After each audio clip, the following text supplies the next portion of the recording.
Welcome to Digging Deeper with Backyard Farmer. I'm your host, Kim Todd. On Digging Deeper, we have in-depth discussions with extension and industry experts about those important landscape topics. Tonight, we're going to be talking about weed ID and control.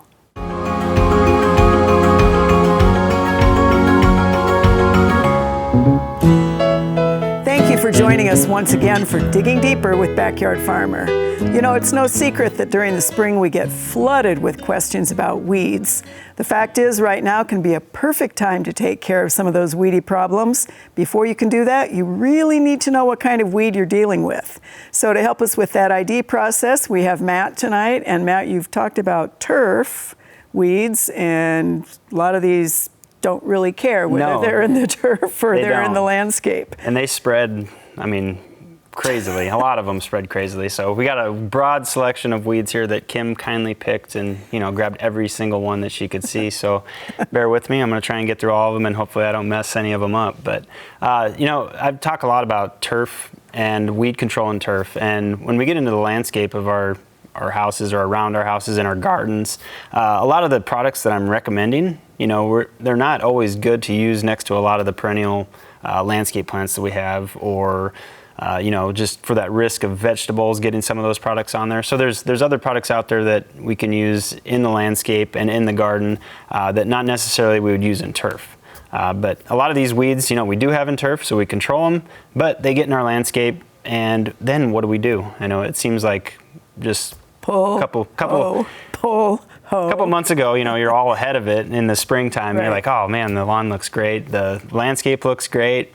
You go on vacation here about a week or two ago, you come back and there's a jungle and you got all these weeds coming up in your landscape. You're like, what happened? So we're going to kind of discuss some of the, the characteristics of plants. You got to know what kind of plant they are and how they grow and when they grow. So you got to know whether they're an annual, perennial, and just some of the characteristics are going to help us control these weeds. All right. You want to start with what looks like grass, or do you want to start with what doesn't? I'd say we can start with grass. I think there's enough here. So if we get into, let's say, summer annuals, so we have crabgrass, which is probably the most sought after summer annual in lawns. But if we don't control it in our lawn, or if we control most of it, except for around the edges, usually is my problem, next to the sidewalks, next to landscape beds, that crabgrass seeds out, and it probably produces thousands and thousands of seeds. And not only is that enough seed for the next year, but these seeds, they have dormancy periods, so they don't all germinate the following year. They might be the year after, 5 years later. So they made enough seed for the next, let's say, 5 to 10 years just to make you mad every year that there's crabgrass growing in the landscape. So right here I have a pretty large crabgrass plant, and you can see that it's already tillered out. So we have multiple plants, and it's starting to seed out as well. So if we have this growing in our lawn, obviously we probably have a thin lawn, or mown it too low, or it's just droughty because we've been pretty dry lately. And crabgrass can thrive in that dry weather. So a plant like this, we get that in our landscape. If there's one of them, I would pull it myself. I know most people would, but generally it's not just one, it's a whole plethora of them, and it's covering the whole landscape. So what can you do inside of, let's say, plants, or near your, let's say you have landscape plants and they're broadleaf plants. Fluazafop, which is a product that can actually control grasses and not broadleaves, would be one that you could use around some of those broadleaf perennials, not grassy perennials, because it works on only grass. So that'd be one way to control it. Say it again. Fluazafop. Fluazafop. Yes. Mm-hmm. And that is a grass. It's actually labeled as, I think it's Ortho has one. It's called grass killer. Mm-hmm. So it will kill your lawn too, because that's a grass, but it will not kill your clover. So if you want to save your clover, you could spray it over that. All right. All right. So we got one of the annuals down. We'll pass that around. We'll just make a pile over here, shall we? And then let's see here. So we have one here that looks like it is a grass, but it's not. It is actually wild onion. And this one comes up usually early in the spring. We can get this in our landscape beds and in our turf as well. In our turf, we might be able to spray. There's some products that have, or some research that has shown 2,4-D works well on this, and it actually kills the plant. But if you have a landscape bed, you probably do not want to be spraying that in there. And it's not a grass, so the product I mentioned will not kill it. Pulling this one is probably your best bet. The only other option is a non-selective, and there's a couple products out there that will actually burn it down, but probably not kill it. And I'll get to those later. Roundup would be one that you could try, but it's not very effective on this plant itself just because of its waxy coat and the big bulb that it produces. It's hard to get that to translocate into. So pulling this one, I mean, I don't know, what have you done in the landscape besides pulling that one? There's not much for herbicides. Got a lot of that. Or let it go. Landscape beds. Or let it go. But yeah, you want to control it because it'll keep spreading year after year. Yep. All right. So here's another one that looks like a grass, except for we have this nice seed head on top. If you didn't have that, it just looks like a grass. Usually it's growing faster than the lawn, so you can see it popping up, especially this time of year when the lawn is kind of growing slow. Yellow nutsedge is there to show its pretty face. And this one can be a pretty big problem because it spreads by rhizomes. So if we don't get rid of it early, it's going to spread out, and every year we're going to grow and grow, and it's going to encroach into our landscapes as well. And I've seen it really, I mean, I don't know, it seems like it's becoming more and more of a problem every year in the landscape beds. And it gets worse if you don't treat it. So one product for this one, Sedgehammer, is actually labeled on a lot of ornamentals and landscape plants or around it, safe around it. So that's one product that we can use in the landscape, and it works pretty well. Once again, Roundup is in the mix where it does translocate and kill the plant, but we want to get it early because if we leave it too long, it's going to spread underground and it's just going to create problems for years to come. Let's see here. So we got another one. This is a little grassy weed that we get more or less in the lawns. We see it in little brown patches. So they start to spread out year after year. We don't usually see them right away until we see this dead brown spot. In the spring, it's not greening up. And it's a warm season perennial, and it's nimblewill. And this also can, encroach. It spreads by stolons on top of the ground, so it kind of just creeps along. And it's pretty wispy, ugly grass, likes the shade, cool, wet moisture areas. So with this one, pulling it really isn't a great option because you can't get it all. There's always stolons that you leave in the ground. So one way to control this one in a landscape would be probably a non-selective glyphosate application is probably your only saving grace that would get down into these stolons and kill it. But it's probably going to take multiple applications. Let's talk windmill grass. All right, let's get to the windmill grass. There we are. Yeah. This is the time of year where you see all these nice fluffy balls on top of the ground just sticking out of the grass. Generally on side hills next to roads, they'll just mow it and you'll see this windmill grass, just this popping up, and the whole thing is just like a fuzzy acre of weeds, I guess, is what it's going to be. And then these things break off and they blow and they spread into everybody else's lawn. So windmill grass, same thing. There's not a lot of great control methods, even in turf. There's one product that works really well, which is Tenacity, and that takes multiple applications. Glyphosate is another one that you can use, but you're going to be spot spraying it and you're going to have dead spots in your lawn. Same in the landscape beds. Getting it in there is going to be a problem because you're going to have to use a non-selective herbicide, or you're going to have to try and pull it out. So it's going to be an issue as well. You don't want it to seed out. That's the key. Good luck with that. So yeah, that gets to our, we have plenty of annual weeds here. Here's another crabgrass, nice long. Usually you have one plant and it can spread over about 3 feet. So you're going to be spreading it all over the landscape. And those seed heads are everywhere. So we want to make sure that you are watching us and giving us your comments on Facebook, because we don't want to dig deeper on subjects that you don't really want to hear about. And of course, you can find us on NET, and you can find us on Backyard Farmer, and we'd love to hear from you. All right, Matt, keep going on. All right, we have a few grassy weeds left. I think we'll get to the broadleaves then. So foxtail, probably the least favorite of mine, especially this time of year. It's almost impossible to control when it's this big. So we have to look at other methods. Non-selective will work on these. In the turf, though, it's a little bit more difficult because quinclorac is probably one of the main products that works on this, and once it gets to the seed head stage, it doesn't work very well. So controlling this one with a pre-emergent product with like a lot of these annual grasses that I'm talking about in the lawn and in the landscape would be recommended. So we're not getting that seed produced. We want to get it before it gets to this point. And that one too, I know if you mow it off, all it does is produce the seed head down here. Yeah, so mowing it off actually does you no good. You think you're controlling the seed heads, but normally it can shoot them low enough to where you're gonna be getting seed all year long. Right. Or till it freezes, I guess. Right. There's There's another smaller. Not much littler. All right. So do you want to go woodies or broadleafs next? We can go with a couple of the woody plants, I suppose. Yeah. So what we have here is, let me make sure I'm doing it right. We have euonymus and buckthorn. Buckthorn. Buckthorn. And so these are two perennial shrubs, I would say, or trees. And what happens is we get off the buckthorn, the seeds come off the tree and then they get into the landscape, especially the beds where it's prime growing conditions in the moist, let's say mulch. And then they grow out and they'll spread along the ground, especially if we're trying to pull them out. If we break them off, they'll keep growing. Same with the euonymus.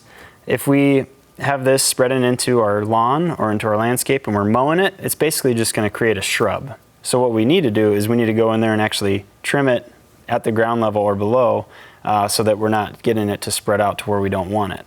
Yeah, a little different than tree seedlings in the lawn where if you just mow them off, they're done for. Even with tree seedlings, sometimes like Chinese elm as well, I've had problems with where you're mowing them off and they just stay as a little shrub, or even cedar trees can be a problem. Right. I mean, so you almost have to go and manually remove them. Otherwise, you're going to have this little tree growing there for a long time. Yep. But yeah, so a little bit different. You can't really do chemical control on these because it doesn't work very well, and you don't want to kill the existing plants, so you got to be careful with that. It's mostly just trimming and maintenance on those. Okay. All right, how about the violets, because you had kind of a wide eye on this Yes, I saw this violet and I was like, geez, that must be some sort of type of ornamental violet because it's so big. And then we have, here we go, a little one here. So let's say we have violet growing and we're mowing one constantly. Which one is going to be the one that's mowed? Obviously the small one. So it'll still survive at a mowing height of, let's say, 2 inches is what this is. And it'll just grow really small and stay in the lawn. And it'll grow, every year. And then it'll throw seeds out and you'll have more violets the next year. So with this one in the lawn, some of those products we've talked about year after year with triclopirinum work really well at controlling this one.